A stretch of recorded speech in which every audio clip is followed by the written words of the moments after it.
Shall I start talking? Hello Simone, how are you? My name's Jake and I'm here to do your interview today. Thank you. Hi guys and welcome back to my channel, Simsen Talk.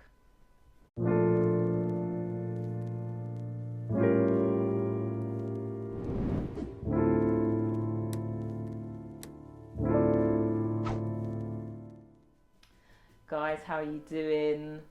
I hope you're doing well. It's been quite windy out there, hasn't it? Yeah, it's been really windy. It's been really windy. But listen, I've got another guest in the studio. Hi.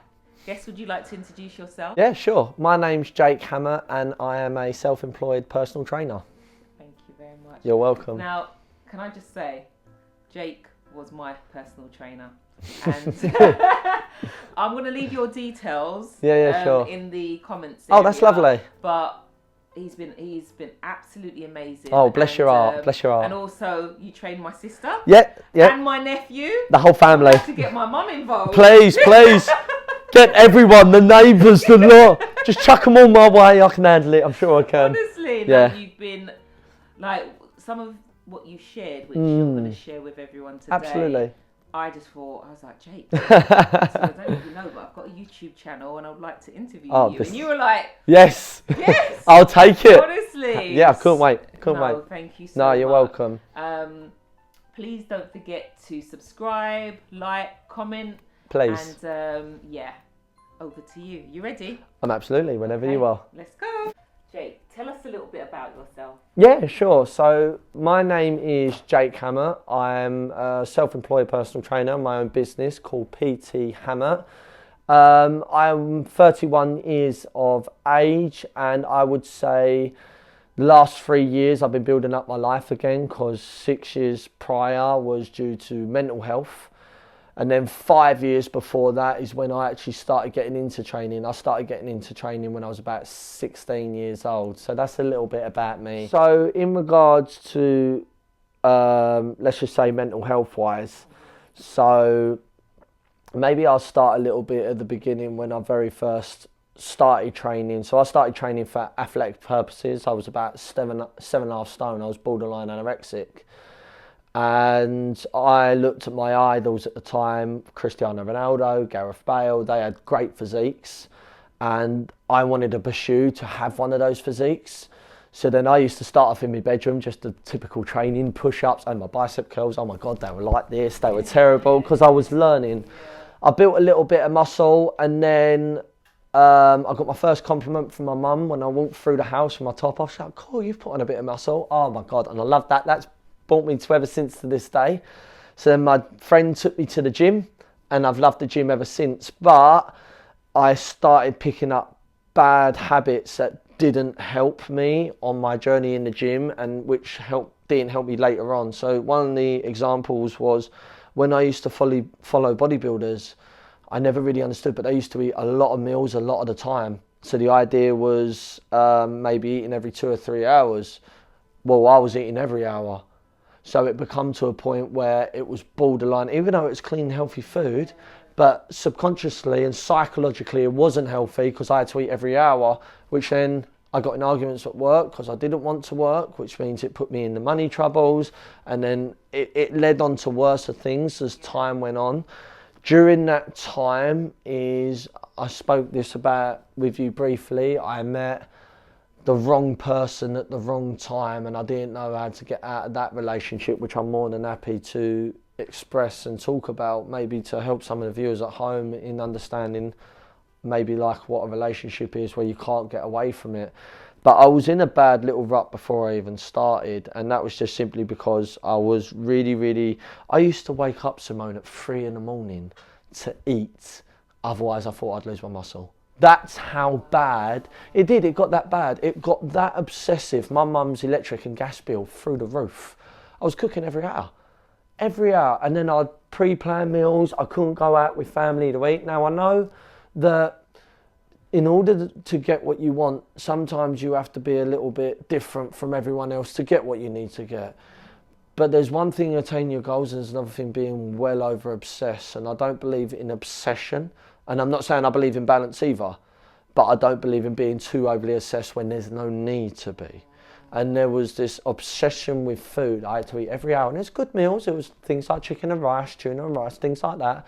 But it was every hour, every single hour. So then when I eventually did get back to training again, I knew that I had to attack it a different way. So that's when I understood more about fasting, understood more about my nutrition and picking up in understanding different ways of eating and stuff like that. And that's how I really understood and learned, actually, you don't need to eat so many meals a day. You can even build muscle on one meal a day. But obviously it depends on a lot of factors and the quality of food. That was the biggest mistake that I made. I used to think that quality over quantity was a massive thing, but it's not. It's quality over quantity. And what I mean by that, I get clients that will come to me, and with my nutritional package, I never go into calories first. So calories is a way that we pick up on our energy expenditure, TDEE, total daily energy expenditure, which basically means I've eaten this much, I've got this much energy, and this is how much I can burn, this is how much I'll put on. So it's a way of us measuring how much we should actually be eating to maintain what we want. Now, a lot of personal trainers go into calories first, but the reason why I don't go into calories first is for this simple equation. I could get someone come up to me and we work out their calories. Let's just say a woman wanted to lose weight, for talking's sake, and let's just say she needed 1,500 was her maintenance calories. Let's just say anything below that, she's losing weight and losing fat, which is right. But then we work out a protein goal and she just say needed 140 grams of protein. I'll be like, what have you eaten today? And she'll come back to me like, I've had 3 protein shakes. I had one of those granola protein cereals and things like that. But when you look at the back of the ingredients, so toxic and dangerous for us humans to be consuming. I mean, stuff with what's classed as citric acid in it and maltodextrin and stuff like that. And maltodextrin is ultra-processed corn, but it's very, very bad on blood sugar. Right. Things like that. When it says it on the back of the packet, that's when it becomes a little bit dangerous that we shouldn't be eating. Me personally, and that's how diabetes and things like that have been going up over the course of years. But in overall, to be truly honest with you, if you stick to Earth's natural foods, anything that's single ingredient, so if I picked up sirloin steak in like Tesco, Sainsbury's, wherever, and I look at the back of the packet, guarantee it's got no ingredients in it. Why? Because it's just a steak. If I picked up a loose sweet potato, there's no ingredients on it because it's just a sweet potato. Same with blueberries, same with, as long as it's single ingredient, you won't go wrong. You won't go wrong. Your blood sugar will never really spike, depending if you are eating things that you're not aware of that they put into the foods to spike your insulin. But yeah, me personally, go with single ingredient food and just keep it nice and easy. I remember saying to you, oh, I'm having this really healthy cereal, you know, it's got berries in it, it's got this. And you said to me, Simone, look at the back. Yeah. You know, how many ingredients? There was so much ingredient. And we don't pay attention. I think we just, well, if we don't, you know, knowledge is power. Yeah, sure. If you look at the front of, I won't mention any brands, but, you know, you think, oh, well, there's berries in there and there's grains and surely that's doing... Yeah, I mean, you look at the back, it will have things like sugar in it. That's the first giveaway that it'll have. It'll have things like starch, which starch is not great for insulin. Things like that is really, really terrible. And you turn it over to the back, and if it's got more than 24 plus ingredients in it, the question is, why are you consuming? And the other question would be, okay, tell me every single one of those ingredients in detail. So I'll give you an example. Things like a berry. We know berries are grown off trees. So we're safe, we know, right? If I've got a plain chicken breast, I know it's just come from a chicken. You know, if I've got things like sweet potato, I know it's naturally got, I know exactly where it's coming from. Things like citric acid, where is it coming from? Stuff like that, maltodextrin, how are they making that? Different things that I can't think off the top of my head that they put in the back of your ingredients. I go really, really simple. If it's single ingredient, you are winning. It's literally, I can't make it any more simpler. And you'll find even bodybuilders, when they're competing to try and get in peak condition for their physiques on stage, a lot of what they're eating is single ingredient. Why? Because it's low in calories anyway. You don't have to worry about overeating. It's very hard to overeat on these foods. And you'll find that it's things like fish and rice, sweet potato and chicken, the basics. Okay, it's boring. But remember, if you want to get to where you want to get, you have to do the things you don't want to do. There has to be some form of pain and suffering involved for you to get what you want. No one's ever got what they wanted just by the sake of getting what they wanted. Has to put in work. And that's what I say about discipline. It just takes time to build this up. But yeah, big advice. Look at the back of your labels. Look at the back of the ingredients. So not the protein, carbohydrates and fats. Don't worry about that. Just look at the back of your ingredients and you'll understand exactly what I'm talking about. So, as we continue with your journey. Yeah, sure. So, when you were a lot younger. Yeah. You were obsessed with bulking up, eating every hour. Yeah, very. That progressed. Yeah. Where? So when I was eating every hour for training wise, I got myself in, to be fair, a little bit of debt with it. So I had an arranged overdraft and I was going in that and my dad had to keep paying me out. And at this point, that's when this particular individual, as I explained to you before, and just so this is all new to the viewers and that, basically, long story short, I got in a toxic relationship with someone that I didn't know how to get out. So I met this individual through, I was personal training at the time. She messaged me, you know, can we have a free training session? I met up with her. Long story short, I wanted to be with her and there was so much more involved that, as I say to you quite a few times, I don't feel comfortable in sharing it on the camera, but I'll share it in some aspects where, let's put it this way, for the time in that 6 years I was with her, the only way that I could describe it, when everyone was in the COVID situation, my life didn't even change from COVID. My life was exactly the same for the 6 years whilst in that situation. And people were easy enough to say, why don't you just leave? It's that emotional attachment, as we were talking about before. When there's an emotional attachment with someone, how do you go? You can't go because there's emotions involved, there's attachments involved, and it's very easy to say, oh yeah, just leave. Of course, if I didn't have an emotional attachment, but I had a very strong emotional attachment to this individual, and she would say things that would keep me to stay. But now I know, long story short, as we were explaining earlier about God and Jesus and how I fell into Christianity, I do. I thank God for getting me out of that situation, because I generally didn't know how to get out, which then led me on to starting up my life again when I eventually did have the courage to go, did have the courage to get away. And yeah, it was tough. Yeah. It was tough. Without you having to go into detail. Sure. What did it look like for you when you were in that relationship? What would someone else looking in from outside, what would Jake look like? What would your behaviours be like? So my behaviour was completely different to how it should have been.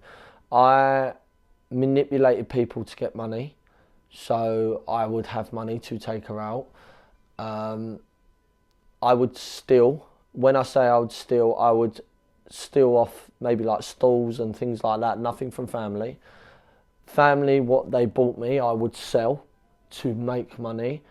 I was terrible just to get that that attraction, that what I class was love at the time, but it wasn't. It was very similar to the effects of drugs. You enjoyed it and you wanted it, and it got more and more, and as it got more and more, you wanted to gain more, but you couldn't, which then led you to feel depressed and anxious. And you know what, sometimes, as I say, I don't want to say too much, because it's the last thing I want to do is that individual even seeing this as well, and it's unfair that other people know. But when you're in a relationship and you generally don't know how to get out, it's not a bad thing. I've been there, I've done it. I didn't know how to get out. I wanted to, but I didn't know how. And then that's when I made my first ever prayer. But my first ever prayer didn't come out of me falling in love with God. My first ever prayer came out of insanity. I was close to being insane. My family would see me in the street when I was with her, of course. Wasn't the same person. If I brought my family on in there to speak about it, wasn't the same person as what I am today. Lost a lot of weight, really ill in the face. I was sleep deprived. So much went on. So much went on. Look, to be honest with you, I wish I could share. I wish I could. I mean, I struggle even to open up on counsellors about this type of stuff. So it's very hard for me to want to open. But as I say, if there's anything that I can do to help anyone, just have your faith in God.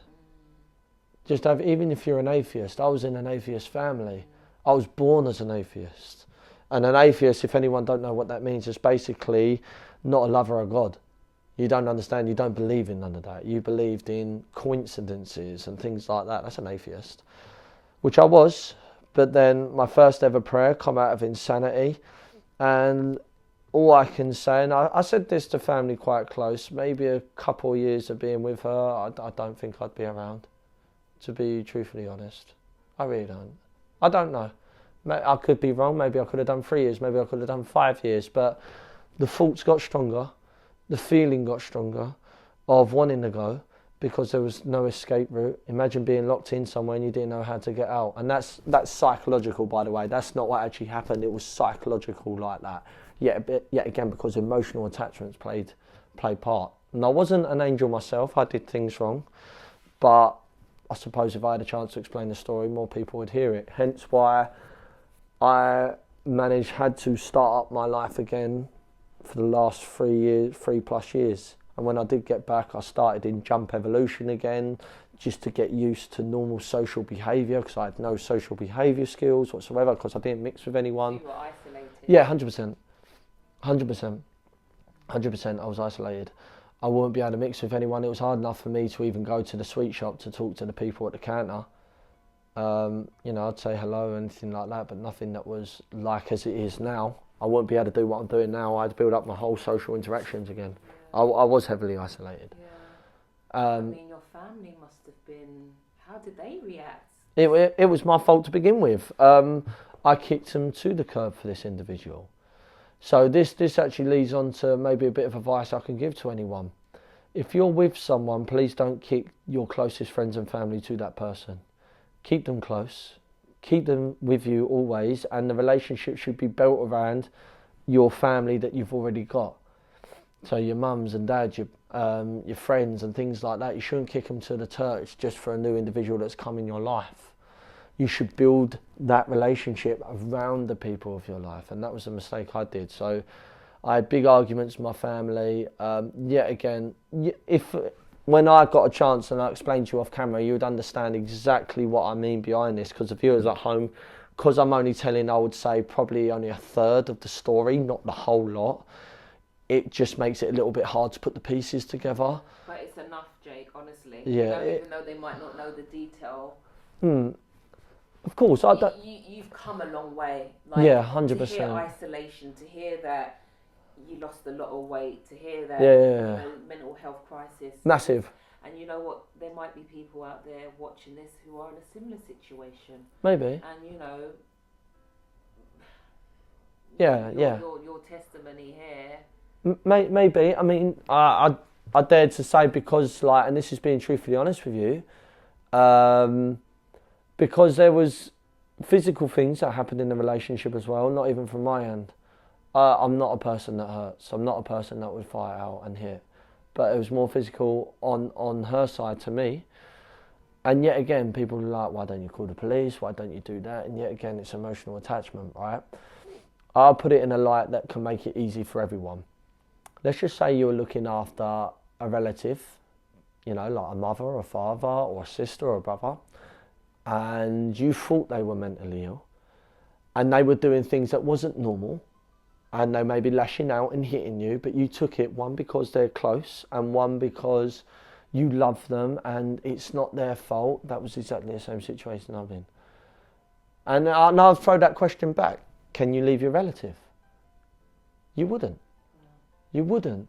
So if you wouldn't, I'm not saying the viewers at home expect that from me to leave, but I'm just answering that question. If they say, why don't you just go?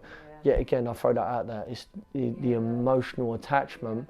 And in my worst situation, if I left, everything crumbled. So there was a lot of pressure on my end if I did go, because the amount that I was doing for the family at the time, which yet again, I'm not going to express what I was doing, it's unfair. but I was doing a hell of a lot where it put a lot on my shoulders, and I generally thought that maybe I was doing the right thing, but it's only when I come out and I'm sitting here talking to you now, I didn't realise how bad that situation was. I didn't really realise. And the only thing that got me out of that situation was God. Was God. There's no two ways about it. I'm more than happy to say that and be as honest as I can with this. It was God. I managed to leave, and it took me 3.5 hours to walk in the rain. Bearing in mind, yeah, it did. It took me 3.5 hours to walk in the rain. And waiting on the street corner for me was my mum. She didn't even know I was coming back. I had no phone, nothing. My phone got broken. I knew it was my time to go at that point. I knew that the opening was there. I had to go and seize that opening. Again, if I explained, you would understand. But that opening was there, and I took that opening, and on the street corner, after 3.5 hours, was my mum. I'll tell you how long the walk was. The walk, I can only, as an example, imagine walking from Dagenham, the 174 route, to Petersfield. That was the route. Wow. That was the route. Because if I walked the other route, she would have seen me. And I tried it before, but it's that the words that get you back, the words and what they say and triggering that emotion. It's like a violin. You play that one string, it entices you in, you know. And yet again, it is because I had a lot of pressure on my part. I knew that I had to do a lot to look after and things like that. And I wish I could go in detail. I wish I could, but I can't. I just want to say thank you. You're welcome. Because I think there's a real imbalance on social media or on the news. We don't really hear that much from male victims. And I know you would say that you weren't perfect. Yeah, sure. Who is really? Yeah, this is it. But to be honest, it sounded like you were in a domestic abuse relationship. With my family that spoke to me now, bearing in mind, I want to paint the picture. I got rid of my family for this individual. I took a lot of money off my dad, not stole, took a lot of money, manipulated to get money for this individual. They knew the wormhole that I got myself into. A lot of families wouldn't have took me back. And sometimes I ask myself, would I have took me back? So my family would be open and honest to say if I was in a relationship where it was my causing. And they explained to me that actually it was quite domestic. And as I said, if I went in detail, people would understand. And you know, I suppose it is hard for male victims to come out.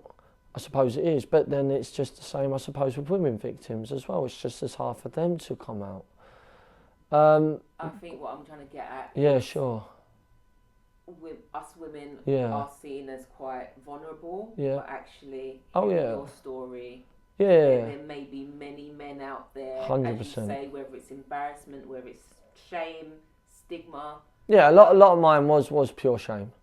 Of course it was. A lot of it was maybe I should have done what a man move would do and just walk out. Maybe I shouldn't be as close to my emotions as what I should be, and all that conversation. Even to this day, it does flow through my head. There's a lot of things that do go through my head. But like, I suppose, like driving in a car, you have to look forward. You only look in the rear view mirror only now and then to help you go forward, but you're not driving the car looking in the rear view mirror. So I have to take it exactly the same. I can't keep looking back. It's gone. But yeah, I mean, without a shadow of a doubt, it wasn't good. It wasn't good. And it does hurt to this day. Yeah. I mean, to even open some parts up on here. And as I say, I wasn't no angel either. I did do maybe one or two things that wasn't great, but it wasn't anything that I'd class as really bad and class as a domestic, because I'm in a new relationship with someone new that I've been with just over a year, since last year, August gone, and there's been nothing in that at all. How are you doing now, Jake? I'm a lot better. Probably the best position I've ever been in my life, to be honest with you. So I've gotten to the point where I've built up my own personal training business. I'm engaged to my new fiancée. Funny enough, it was her birthday yesterday. Done a little surprise birthday for her yesterday. And overall, just everything financially, spiritually, emotionally, my physique-wise, every aspect of my life has massively improved. I'm even driving now, which I never thought I'd get to before. So yeah, with the grace of God, I've really soared and really gone on through and forward. So yeah, absolutely, at this moment in time, fantastic, absolutely fantastic. And Jake, I heard that you got baptised recently. I did. You know what? Probably the best accomplishment of my life. I didn't really understand what baptisms was, so my priest that I speak to, or my pastor, Michael, we meet up every week to have Bible studies. And Michael said to me a little while ago, when I say a little while ago, probably like 7 months ago, something along those lines, he said, you know, maybe how would you feel about baptism? And I didn't understand what baptism was. And he said, well, when you're ready to learn, we'll talk and you go stage by stage. Well, I knew it was time for me. I want to get baptised. I want to follow in the path of Jesus, 100%. And people don't really understand how much it opens your eyes in following Jesus Christ. And I know people look at this and be like, oh my God, that Jesus talk again. Yeah. But just to make people, how it helped me mentally wise. Imagine you got someone that created everything, absolutely everything. And not only they're your best friend, you can talk to them about anything and they'll help you through every situation. And all they're asking in return is that you just go out and love other people.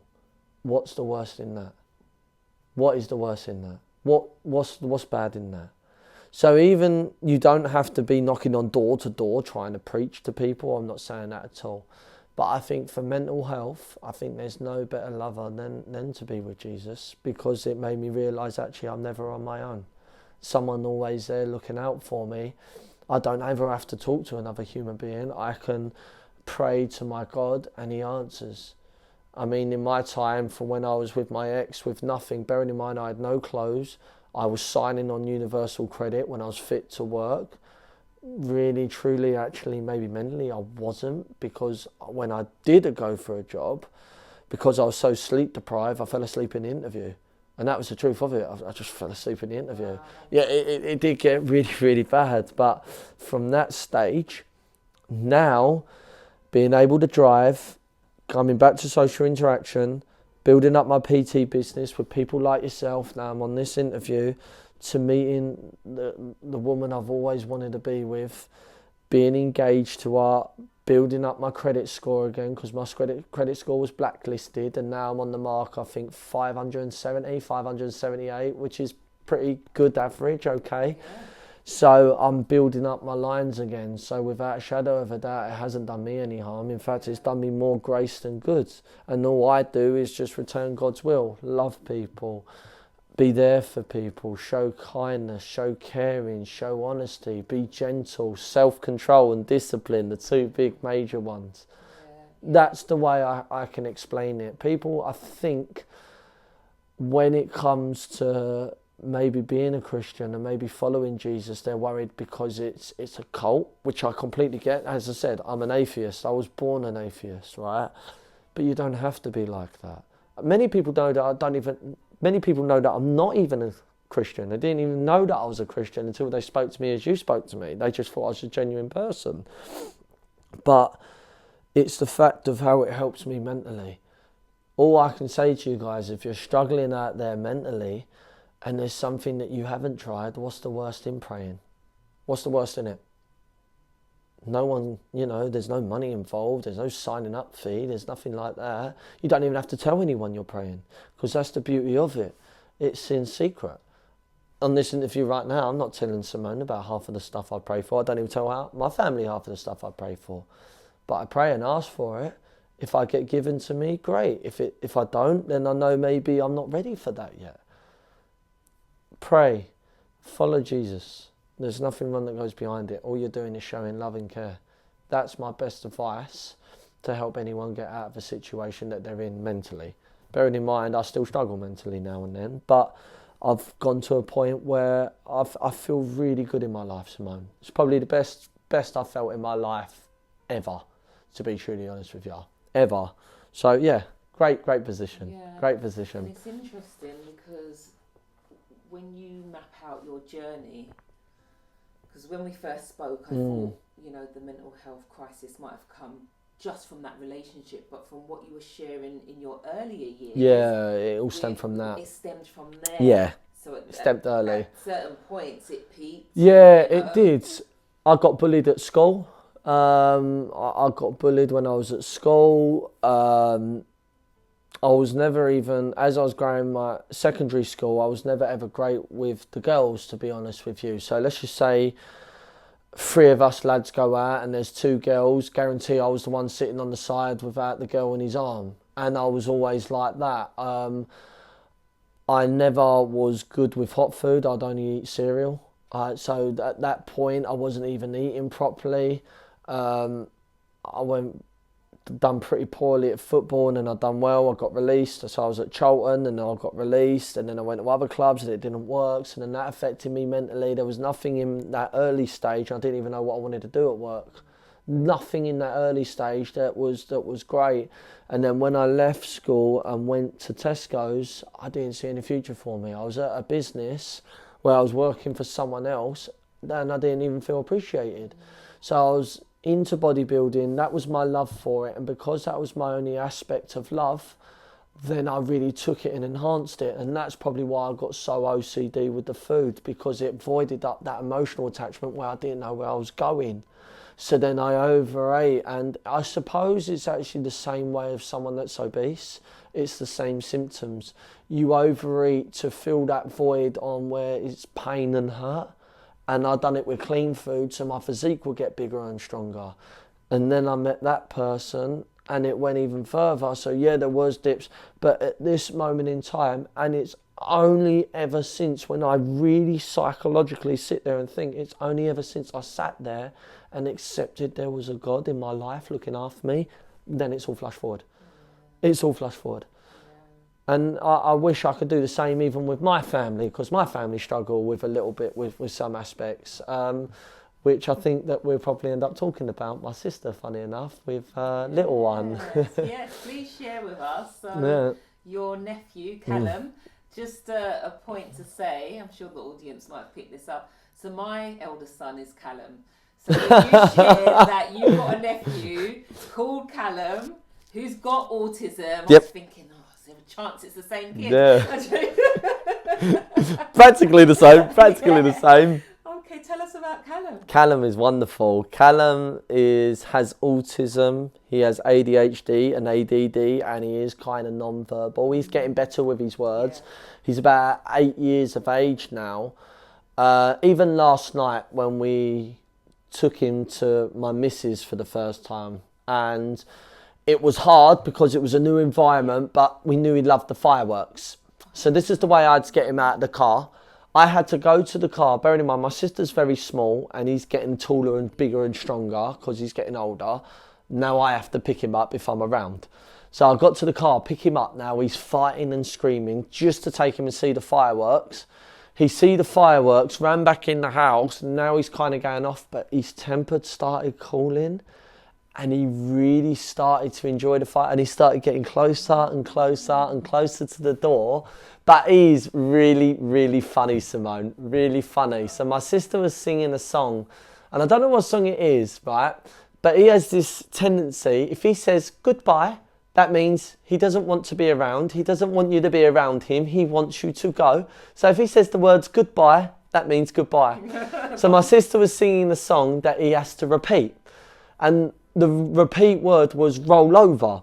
So instead of roll over, he sat there and he went, goodbye. He's like, I've had enough. Yeah, he's had enough. Goodbye. And then my sister turned around and said, where does Callum want to go to now? He went, bed. Oh, that's brilliant. Yeah. Words are really coming. He has, you know what, with his words, and if my sister comes on this show, which I hope she does, let it happen. Yeah, she can explain far more, but she has done fantastic with that boy. Fantastic. And he's gotten so, but what made it really clever about him, because a lot of people look at people with autism, and actually the truth is people look at them as they're stupid. Of course, yeah. But they're not. And I'll tell you how I knew he's clever. When she said, she kept saying it, so she counted down. So she would count down a number, he would say roll over, and then she would say the next number. So every time she went to 10, 9, 8, he said goodbye, goodbye. He started laughing, and the reason why he was laughing, because he knew what he was doing. Yeah. He is so... And when it comes to the phones and the tablets, the boy probably knows far more than what I do. 100%. He's outstanding on it. He'll go, he's learned the whole Paw Patrol in Welsh. So now he speaks Welsh. Oh my word. Because he sat there and watched it in Welsh. So now he knows Welsh. It's amazing. So he knows all the Paw Patrols in English and Welsh. No, From sure. your perspective, Yeah, sure, like, of course. From what you know, when Callum got his diagnosis, or I mean, I don't know what age he got his diagnosis, or when. So a little bit about his journey. Yeah, when his needs started to become quite apparent that there was some difficulties. So that. Yeah. When was that? And the second question would be, what impact did that have on your on the family? Sure, of course. So the first aspect was when. So Stacey's friends and my sister are twins, not identical, but they're twins. So Stacey and Rachel, they're called. Rachel's friends were at the same time, funny enough, near enough the same time as pregnant with Stacey when she was having Callum. Now, obviously, the babies got born around about the same point. As time went on, the other kids started to walk, and Callum wasn't interested. In fact, he used to slide on his belly, so we weren't sure if even he was disabled at one point. So we gave it time, and he weren't even interested in walking. He was interested in crawling. Now, he had an obsession with opening and closing cupboard doors. That was his obsession. So he would go to his kitchen, on his belly, open the door, close it. Open the door, close it. And he would do that for hours. When we used to take him to Tesco's as a shopping trip, I used to have to stand in the freezer aisle while he opened and closed the door. Way. Yep. While my sister went out and done the shopping. So me freezing, opening and closing the door like this with him in the freezer aisle. People couldn't get their items because he had to. Yeah, Callum, no, we're not opening and closing the door. So that was Callum. So kind of then we kind of sort of knew there was something iffy. But as time went on, I got to be honest, sort of at this point, that's when I got rid of my family. So my sister could tell a lot more of the journey. But I think at that stage, my sister then took him through his diagnostics. Yeah. And that's when they said, look, he's got autism because of his... And he did eventually walk. When I did come back and I started building the relationship with him again and my family... Obviously, the autism grew a lot stronger. And I'll give you an example. I used to stay at my sister's a little bit just to spend a bit of time with her and Callum. He used to come down at 3 o'clock in the morning and make me go on the trampoline with him at 3 o'clock in the morning. There is nothing worse than that. Outside in the free, and he's got no sensitive feeling. Like we go outside and cold and we feel it. No, I don't feel it. But you feel. Oh yeah, I felt it. He's outside, no top on, pants on, and you can't say no to him because he'll have a breakdown. Now, with people that have children that have autism and ADHD and ADD and all these type of things, if they have a meltdown, they have a meltdown. It is completely different from what people would class as a tantrum, because I think you can level with me on this, Simone. A lot of people mistake a tantrum for a meltdown, but they're completely different aspects. A tantrum is as what people look at as a spoiled child trying to get their way. A meltdown, as it says in itself, they're mentally breaking physically because they don't understand why they can't get what they want. Or it could be a sensory... Absolutely. You know, whether it's... There might be a noise that they might hear. Absolutely. That we don't. Yeah. Or the lights or... Absolutely. Transitions. So yeah. there's so much. Yeah. So, literally, there is so much that could set him off. Yeah. But if I said no to going on a trampoline, now he knows whenever I turn up, he'll go on the trampoline and we have to do a countdown with him to then come off the trampoline. So we'd say, Callum, 10 minutes, then off. Now, we don't do the full minute. I might say, Callum, 9 minutes, then finish. Callum, 8 minutes, and finish. So he knows that... Yeah. So then that preparation helps him understand it's time to finish, we'll come away, and then he'll happily do what he needs to do. He's had me on the trampoline for 10 minutes, that's it, done. So now he's in that routine of wherever I come in, I go straight to the trampoline, even if it's for a family gathering. Even if it's snowing outside, I have to go on the trampoline, Simone. That's so lovely though, because he associates you as Uncle Trampoline. Absolutely.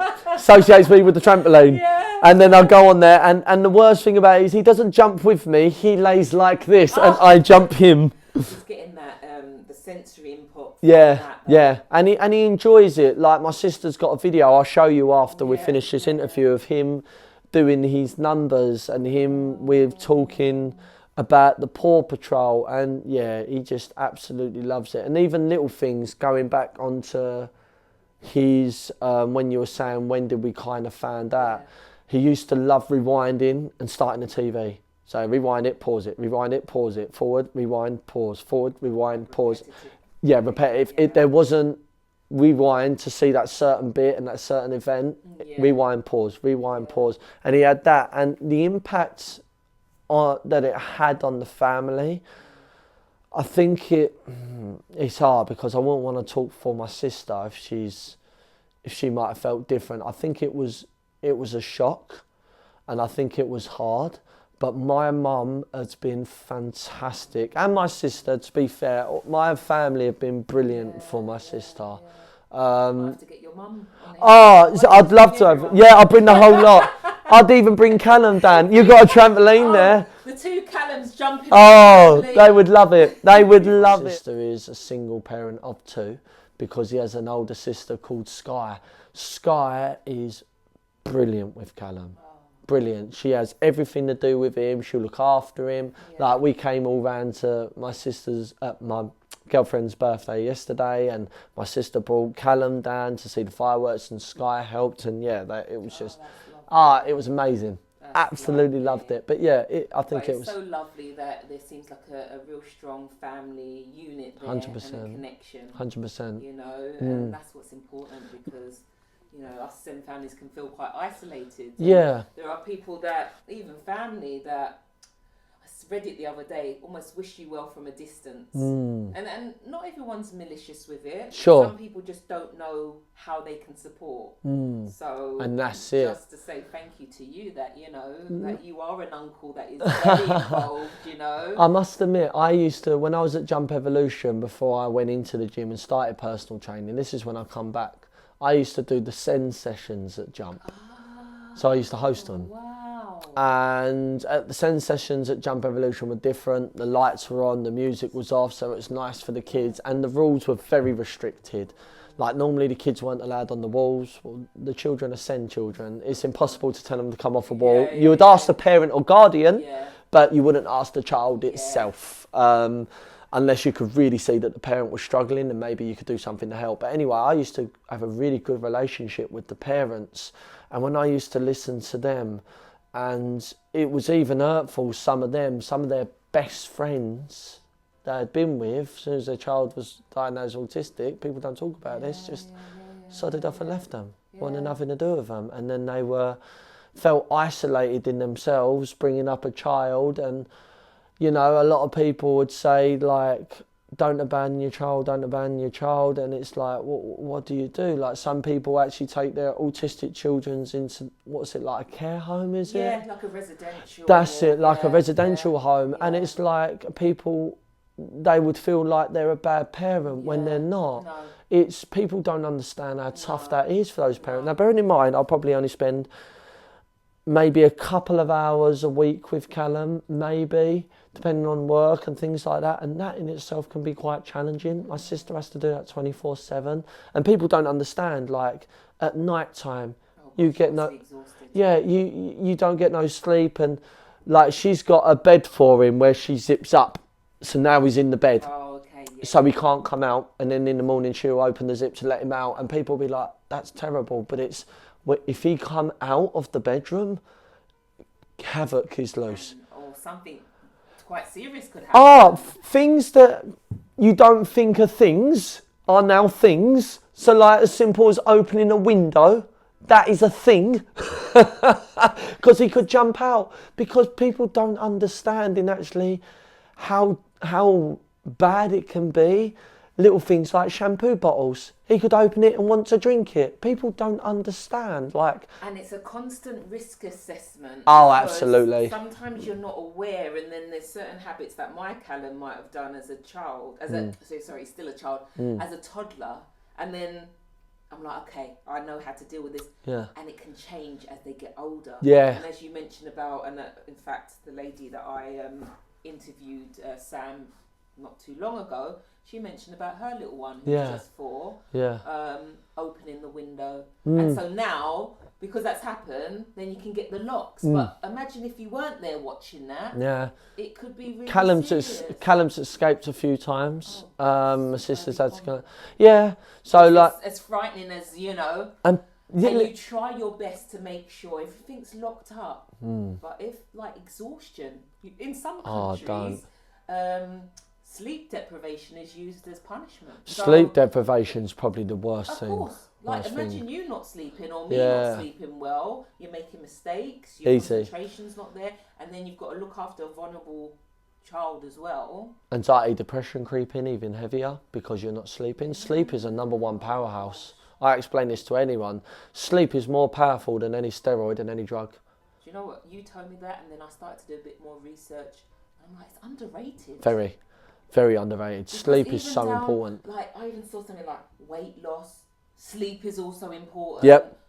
General health. Yep. I mean, everything. Absolutely. Sleep is so important. I can do an all-nighter because I've got stuff to... No. Nah, I mean, me personally, of course, people are like, oh, if you want it that bad, you should only be sleeping 3 hours. Well, good luck trying that for 2 years, mate. I mean, it ain't going to work even for the week. You need sleep. You can't get away from it. And sleep deprivation, and you're absolutely right, people use it as a torture method, and it does creep in worse.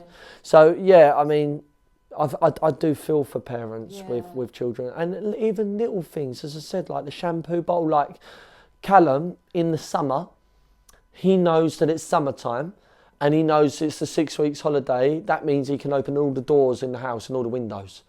If you close any window, he has a mental breakdown. So we've had to coach him where he can only open downstairs.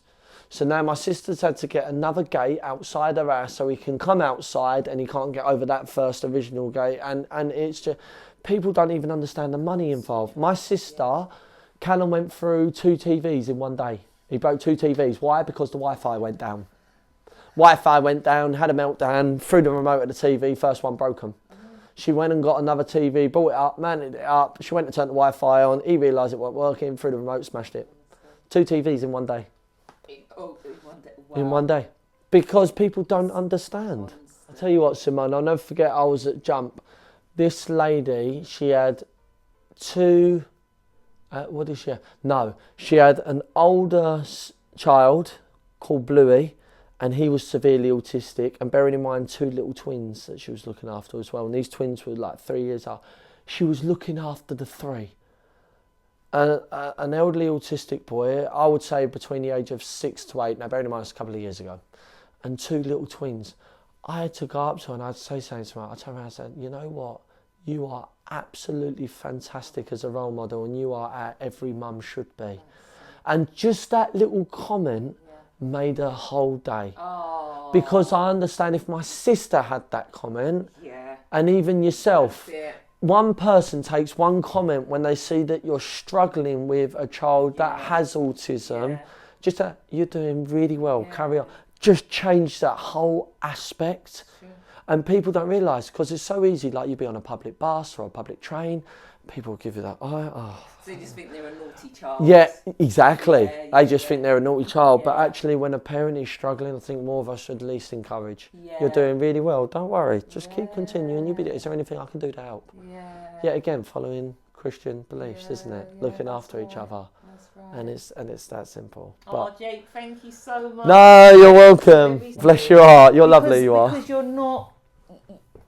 God is really using you, Jake, honestly. Yeah, I hope so. He really is. I hope so. The fact that you're there for your sister, and even though you might say it's a couple of times, do you know, people are just crying out for a couple of visits a year. You know what, Simone? My mum is the best influence on my sister. My mum is fantastic. Oh, yes. And it's even like little things, like when Stacey wants to come to a family meal and at a restaurant, well, it'd be too much for Callum. Oh, yeah. So now she feels like it's not a family meal because he's not there. She'll try and bring him along, he'll kick up, other people would stare, then her anxiety's up, and then it brings in even further. And then my mum takes Callum out so my sister can enjoy the meal, but she can't enjoy the meal because my mum and Callum are not. Do you see that little knock? Of course, it's a constant cycle. Yeah. And if your sister, honestly, if you want to do a connection hookup, like, I'd love to. Because also there is, I don't know how comfortable she feels, but there are agencies that are vetted that can support with, like with my son, he needs to burn off a lot of energy. Sure. So he gets taken to the park. One lady, I'll never forget, she first ever come to a SEND session. Her child for the first week, because it was so new, was coming up to the front gate and going away. Front gate, go away. Front gate, go away. Yeah, and when she was ready, she'll come on. Second week, she ventured in the gate, had a look, and then come out. Ventured in the gate and come out. Third week, she would go on the trampoline, and this was week by week as I was hosting the session. Come on the trampoline, then come out. I would say in 10 weeks, she managed to use the whole park. That's amazing. So she built up, and it took her week by week to get her to that point. But us as SEND parents, we celebrate small wins. Yes. As you said about the mountain, what did you call it? Chunking. Chunking. That's how we have to deal with things Absolutely. in every aspect of our lives. Absolutely. For maybe another family that have typically developing children, they might not fully understand. They think, well, you know, they should have been doing this by that stage. But of course, our children may be delayed in certain areas. Of course. They might take longer with toileting. Absolutely. You know, some of them might still be in nappies. This is it. sleep And I say deprivation. this to even my clients. My clients come up to me, Jake, how long would it take me to lose fat? And the one statement I come back and I always say, how long does it take for a baby to crawl? And they look and they think, well, all babies are different. I said, well, there you go. Everyone's different. Yeah. I can't specify how long it will take you to lose fat, and I can't specify how long it will take your child to learn X, Y, and Z. Everyone's different. Everyone's different, but it's simply as that. But I wanted to say thank you so much. You, Jake, I've absolutely loved it. And thank you so much for listening to me waffle. Jake, no. Do you know what? It's amazing how God just makes connections. As I said I think I said this at the start of the video. Sure. You know, my sister, I saw Jake's poster, but there's about maybe another 10 personal trainers on the board. There are quite a few. You stood out to me. Yes. And then there'd be times when I was good and really routined with going to the gym. And I would hear, because you've got such a distinctive voice. I think so. I think it's when I'm yelling. It's when I'm yelling. So encouraging. So I was like, I think I want a bit of that kind of. Honestly, you really have this way with people, male or female. I don't. Oh, bless your heart. I don't see more men with you. I probably see more females, but you just. I think I do have more females with me than I am. And they're not just like young. They're all ages. Yeah, they're all different ages. Yeah, and I just think, wow. I used to think. And then when my sister sent me a voice note, there was probably about 3 voice notes over how many weeks. She's like, you need to meet this guy called Jake. Bless her. He is so... And you know what you did for her? I know she wouldn't mind me sharing this. Oh, that'd be lovely. It wasn't just like the practical changes, because this is the most consistent I've seen her. Yeah, like, she's done fantastic. Yeah, it was the mental and emotional motivation that you... And understanding. That you sort of imparted in her. And I was like... okay, when I next go in, and I was like, oh, it's the same guy, and that's when I messaged you. Yeah. And honestly, even the techniques, and we can apply it to all aspects, as I said, of our lives. Of course. So, you know, when you go to the gym, those of you that work out, the kind of when you see people working out, whether it's on the arms, I just see people do that. Or it's like the legs you're going like. So that's what I was doing. So then Jake came along and just made me think of a different way about, you know, resistance building. Like, correct me if I'm saying it wrong, but it's almost like, you know, if you're doing your weights with your arms and then he will say, hold. Like, why am I holding? And I used to think at the beginning, I was like, why is Jake putting it on the lightest weight when actually I've been going here for 3 years doing heavy. And I can do heavy. And then you're like, so when I would sort of do the weightlifting, it'd be a lot slower. And it would be, and you're like, actually, do it with either no weights or less weight so you can get into a squat? Yeah. Because I'm thinking, Yeah. oh, well, at least I can... Yeah. And basically to help Simone and what she's saying, to help you viewers at home, the idea of weight training is to build muscles, to stimulate muscle growth, right? To have some change in the physical body. Now, we have to think about that term, stimulate. Now, what does that actually mean? A lot of people think it means going heavy and doing it as many times as I can. But if we think what heavy is subjective. What is heavy to you might not be heavy to me, what might be heavy. Yeah. So the idea is, how can we train where we avoid injury, where we're in the gym a lot longer. Now, when I say longer, I don't mean in that specific time, but I mean over the course of years, where we're avoiding injury and getting the most out of the muscle. And the idea is moving the weight slowly. I'll give you an example. If we did a bicep curl, and as Simone said, we're swinging the weight like this, of course, I can give heavier weights to her and she can keep swinging and swinging, which over the latter time would damage the elbow joint. But if I gave her a lighter weight, told her to come up, hold it, and then slow as she can, coming down, and this slow bit is called an eccentric. It's the negative. It's probably the most damaging part to the whole muscle. That's where you're getting most of your muscle stimulus from. Then pause, then lift up, so there's no momentum.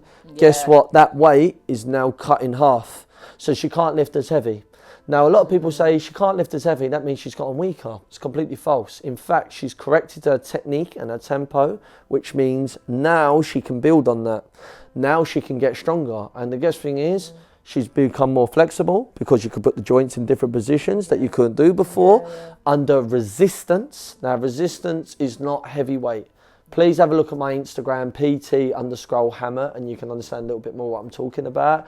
But now Simone trains a lot lighter with weights. Yeah. She gets a lot more better connection with the muscle. She feels the muscle working a lot more, and she is avoiding injury on her joints, which is a great win-win in a long situation. I used to have knee pain and I couldn't work it out, and then is it the leg press? Leg press. Saying you're locking your leg. Yeah, locking the knees out. I don't even know. Yeah, locking the knees out on the leg press for me is a big no-no. I wouldn't recommend going all the way up and really locking out those knees. You're asking for problems in the future. But if you come up just before they lock out, hold it, and then slowly come down. Yet again, the eccentric negatives coming down slowly, you get more out of the muscles that way. And you can't lift as heavy. But yet again, heavy weight, it doesn't what builds muscle. What builds muscle is classed as hypertrophy. Hypertrophy means stimulate muscle growth. Anywhere between 6 and 30 repetitions, in between that range, as long as it's challenging to the body, is what builds muscle. And people don't understand what challenging is until they come with me. Because then you understand, right, now I understand what challenge. And it only takes one session to really understand. In fact, one exercise. And then you can understand. And then 100%. And Simone done fantastic. We got her on a few exercises that were very uncomfortable for you, but it's to breach you out and to make you better. And would you say you're better? Yeah, 100%. There you are. There you are. I know you're thanking me, but I just want to thank you. I do. No, I love this. You are making changes in people's lives. Oh, bless your heart. It does mean a lot. It does mean a lot. You know, I just want to say thank you to that. And also just hearing about your journey. I hope it's inspired me, so I'm sure it's inspired the viewers out there. So I hope it's gave them a different way of thinking that they maybe never thought of before. I'd love to have done that, and if they ever want to speak, my number's always open for them, and my Instagram's always open for them. So yeah, we all help each other out. No, brilliant. Thank you very much. You're very welcome. So, as I say towards the end of every video, it's not a sprint, it's a marathon, but we're in this together. I love it. Take care, guys. Speak to you soon. I'm going to give you another no problem. Thank you so much. Nah, you're welcome, Simone.